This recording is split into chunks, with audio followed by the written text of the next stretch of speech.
Um,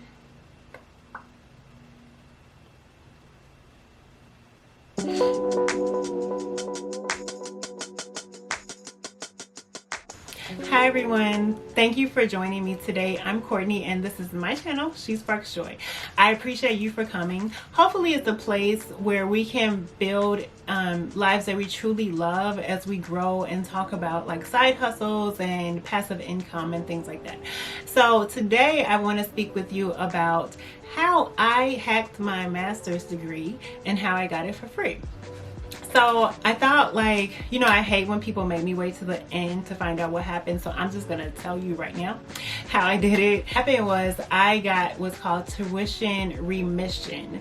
So it's not reimbursement, although that is one way. It's tuition remission. So I actually worked for a university and you had to work there for a year. And after a year, you could go to the university, you could attend the university and get a degree. There are a lot of schools that do that now. I think a lot of schools are actually revamping their programs because if you think about it, the schools are on the losing end of that. They're losing money.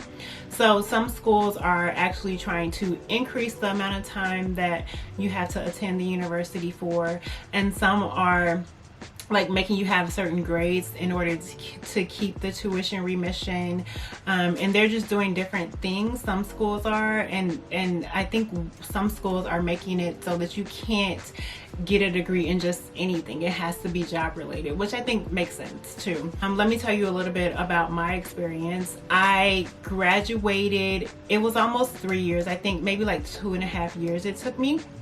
I went to school at night. I worked during the day, so expect to still have to go to school during the day and then go to work during the day and then go to school at night. So it's some long days and long nights, but it can be done. And I took about 2 classes per semester. Sometimes I took 3, because with tuition remission, what happens is that if you go over a certain amount of credit hours, you have to pay taxes on that. So most people try not to go over that, and by doing 2 classes per semester, I was fine usually.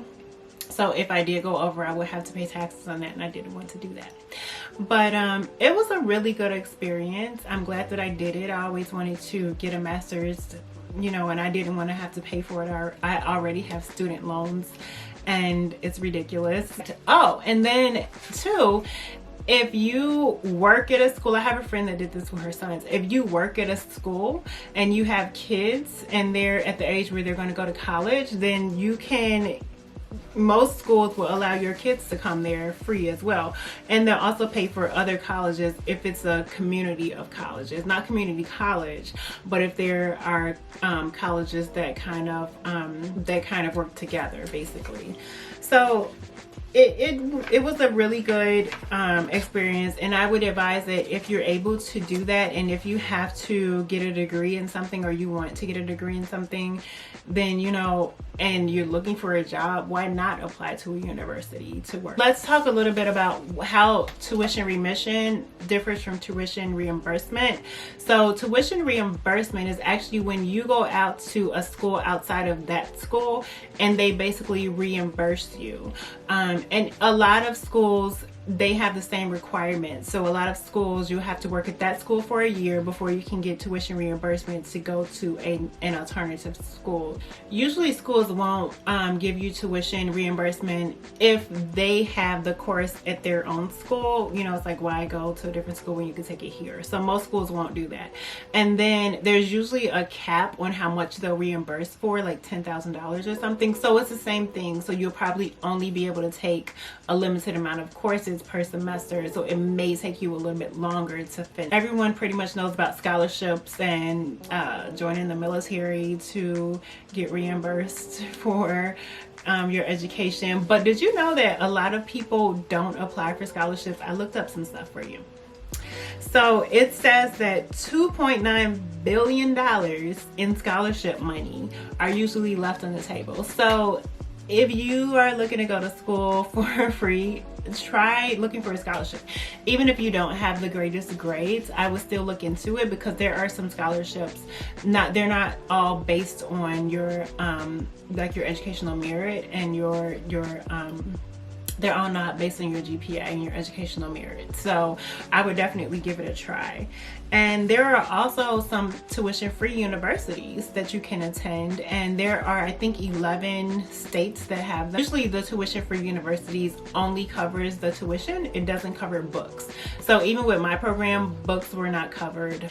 And lastly, there are, like, MIT offers free online courses. I think the ones from MIT are geared more towards educators, that people that are already educators, but there are free online courses. Like a lot of the Ivy League schools and things like that, they have a lot of free online courses. So I would definitely look into that. I'll put the link in the description for the MIT.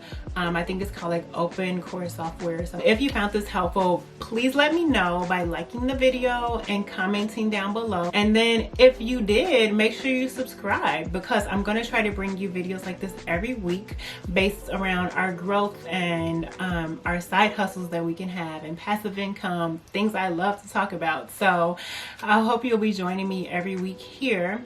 And make sure you check out my blog, From 9 to Thrive. And I also have a personal blog, She Sparks Joy, where there's some information for you as well. So I hope to see you again. Take care.